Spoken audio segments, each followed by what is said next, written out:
देश का number 1 news channel news 18 India और मैं हूं आपके साथ अंकिता दुबे। 29 मई 2022 का वो दिन जबकि पंजाब में एक शूटआउट ने सबका दिल दहला दिया था। सब परेशान हो गए थे कि क्या अब ये गैंगस्टर्स मिलके एक तरीके से टेक ओवर करने की कोशिश कर रहे हैं, क्योंकि उस दिन मौत हुई थी सिद्धू मूसेवाला की। दरअसल वो मौत नहीं थी, हत्या थी गैंगस्टर लॉरेंस बिश्नोई, साथ साथ उसके गुर्गे गोल्डी बराड़ की प्लानिंग के तहत। दरअसल 3.5 महीने से ज्यादा का वक्त हो चुका है और ऐसे में लगातार जांच एजेंसियों और पुलिस के लिए एक बड़ी चुनौती बनी हुई थी कि जहां तहां पहले जो फैक्ट्स हैं और जो डिटेल्स मिल रही हैं उन्हें जोड़ा जाए, उन कड़ियों को जोड़ा जाए और उसके बाद इस केस को सॉल्व किया जाए। लेकिन इस बीच आपको बता दें हम मौजूद हैं दिल्ली पुलिस की स्पेशल सेल के बाहर। दरअसल दिल्ली पुलिस की स्पेशल सेल और पंजाब पुलिस की स्पेशल सेल मिलकर ज्वाइंट ऑपरेशन करके कोशिश ये कर रहे हैं कि जल्द से जल्द जो अपराधी हैं, सिद्धू मूसेवाला के कातिल हैं, उन्हें पकड़ा जाए। लेकिन आपको बता दें इस वक्त की बड़ी खबर सामने आ रही है, लेकिन बड़ी खबर के पहले एक और जानकारी हम आपको दे दें कि कल एक और एनकाउंटर हुआ था जिसमें लॉरेंस बिश्नोई गैंग के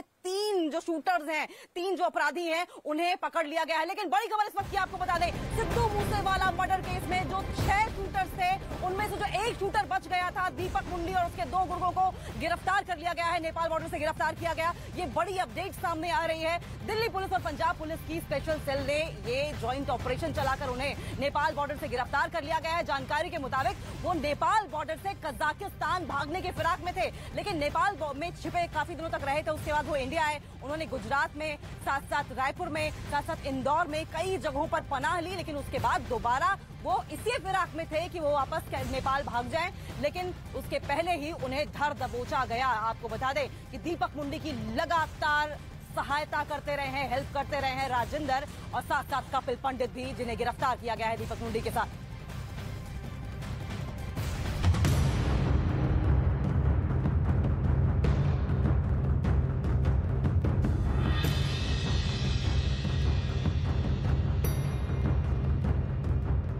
नेपाल बॉर्डर से पकड़े गए गोल्डी के गुर्गे। पुलिस के गिरफ्त में शूटर दीपक मुंडी। गिरफ्त में मुंडी के साथ कपिल और जोकर।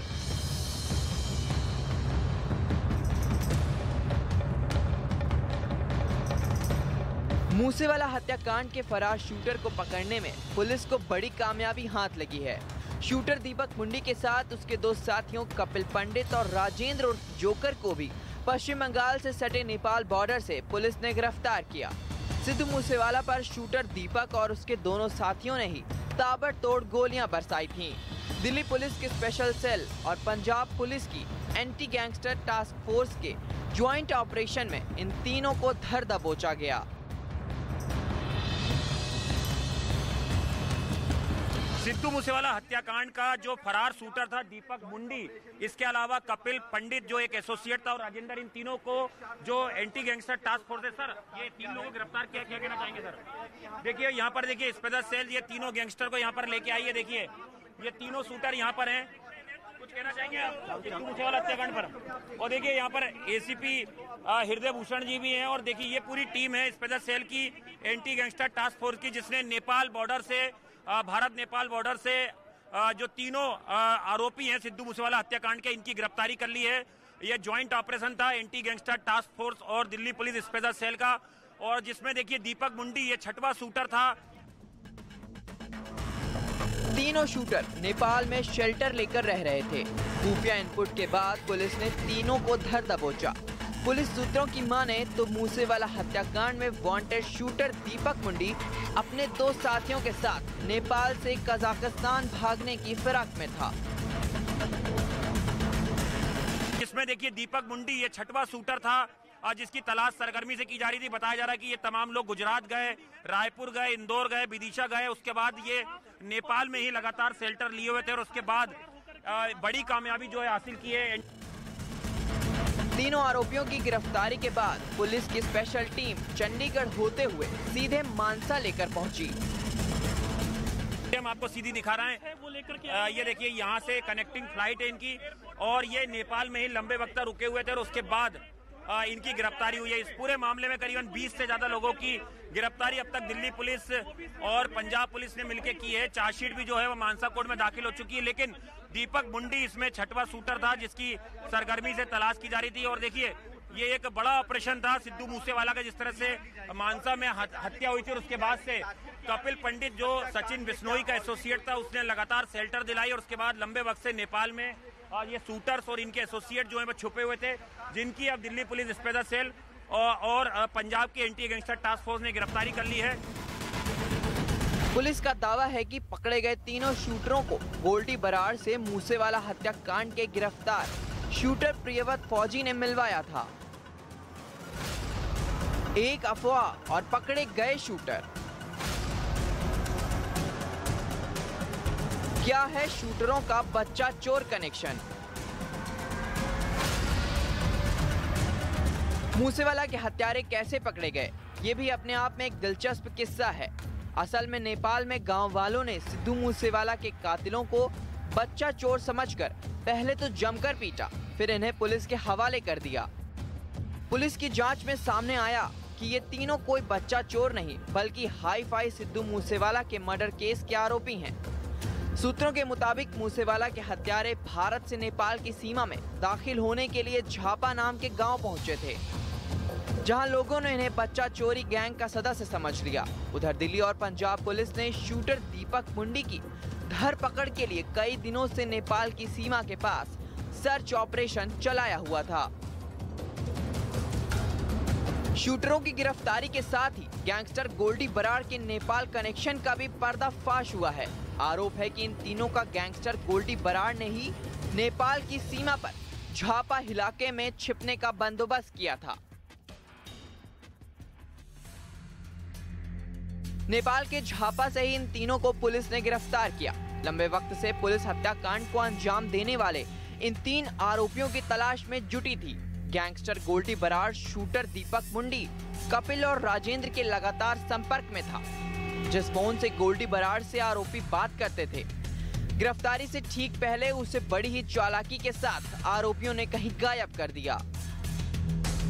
सिद्धू मूसेवाला को दोनों हाथों से गोलियों से भूनने के बाद आरोपी दीपक मुंडी फरार हो गया, जिसके बाद दीपक अपने दोनों साथियों कपिल पंडित और राजेंद्र उर्फ जोकर के साथ रायपुर से विदिशा पहुंचा। इसके बाद तीनों गुजरात और इंदौर से होते हुए दिल्ली से निकलकर नेपाल जा पहुंचे थे, जहां से तीनों के तीनों कजाकिस्तान जाने का प्लान बना रहे थे, जिसके लिए कुख्यात शूटर दीपक नकली पासपोर्ट के बंदोबस्त में जुटा था। लेकिन नकली पासपोर्ट बनाने से पहले ही पुलिस ने इन्हें धर दबोचा।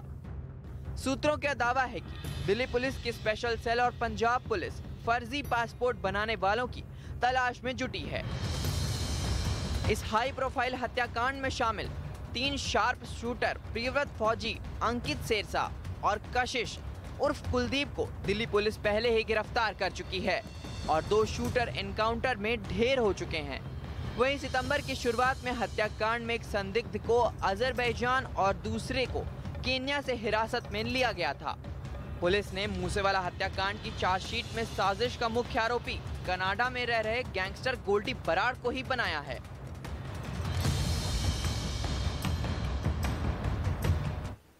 तो फूल प्रूफ प्लानिंग थी दीपक मुंडी की, राजेंद्र की, साथ साथ कपिल पंडित की इंडिया छोड़कर नेपाल फरार होने की। लेकिन ये जो उनकी फूल प्रूफ प्लानिंग थी ये फेल होती नजर आई। दिल्ली पुलिस और पंजाब पुलिस के जॉइंट ऑपरेशन में उन्हें धर दबोचा गया है। लेकिन पुलिस के सामने, जांच एजेंसियों के सामने एक बड़ा सवाल, बड़ी चुनौती ये बनी हुई है कि जो हथियार इस्तेमाल किए गए थे आखिर वो हथियार गए कहां है, क्योंकि 6 शूटर्स में से 2 को तो एनकाउंटर में मार गिराया गया, जबकि 4 की गिरफ्तारी हो चुकी है, जिसमें अंकित सिरसा और सचिन चौधरी भिवानी, जिनका इसी दिल्ली पुलिस में उनसे पूछताछ की गई थी और इसी दिल्ली पुलिस और पंजाब पुलिस के जॉइंट ऑपरेशन में उन्हें पकड़ा गया है। साथ साथ प्रियव्रत फौजी को गिरफ्तार कर दिया गया है और अब दीपक मुंडी की भी गिरफ्तारी हो चुकी है। जगरूप रूपा और मनप्रीत मानू को एनकाउंटर में ढेर कर दिया गया है। लेकिन जानकारी जो सामने आ रही है उसके मुताबिक हम आनंद का रुख कर लेंगे। आनंद, जिस तरीके से जानकारी सामने आ रही है, गोल्डी बराड़ जो कि कनाडा में बैठा हुआ है, लॉरेंस बिश्नोई का गुर्गा, उसकी ओर से एक सोशल मीडिया पोस्ट किया गया और इस बात का दावा किया गया है कि दिल्ली पुलिस और पंजाब पुलिस की जॉइंट ऑपरेशन में नहीं बल्कि नेपाल पुलिस ने गिरफ्तार किया है। क्या मकसद हो सकता है इस तरह की जानकारी फैलाने के पीछे? जी देखिए अंकिता, मकसद साफ है कि जो गैंगस्टर कनाडा में बैठा हुआ है वो लगातार अपडेट है, वो लगातार न्यूज चैनल देख रहा है और उसे अपने शूटर्स की पल पल की जानकारी होती है। यही वजह है कि जैसे ही नेपाल बॉर्डर से जो शूटर दीपक मुंडी और 2 एसोसिएट गिरफ्तार हुए, तुरंत कल रात को लॉरेंस बिश्नोई गैंग की तरफ से जो कनाडा में बैठा गोल्डी बरार है उसने एक पोस्ट जाहिर कर दी। लेकिन सबसे बड़ा सवाल अब यह है कि जो गैंग लॉरेंस बिश्नोई का महज राजस्थान और पंजाब तक सीमित था, वो न केवल हिंदुस्तान बल्कि फिलीपींस, कनाडा, यूएसए, इसके अलावा अजरबैजान, केन्या, इन तमाम कंट्रीज तक वो फैल चुका है और यहाँ पर उनके एसोसिएट शामिल हैं। हाल में ही गोल्डी बरार ने फिलीपींस में बम्बैया गैंग के एक बहुत ही बड़े गैंगस्टर का मर्डर करवाया था। ये इस बात का जीता जागता सबूत है कि ये कैसे ये गैंग लॉरेंस बिश्नोई और गोल्डी बरार का न केवल अब हिंदुस्तान में बल्कि विश्व के कई देशों तक फैल चुका है और इन्हें पाकिस्तान से, कनाडा से और दूसरी कंट्री से जो फंडिंग और हथियार मुहैया कराए जा रहे हैं।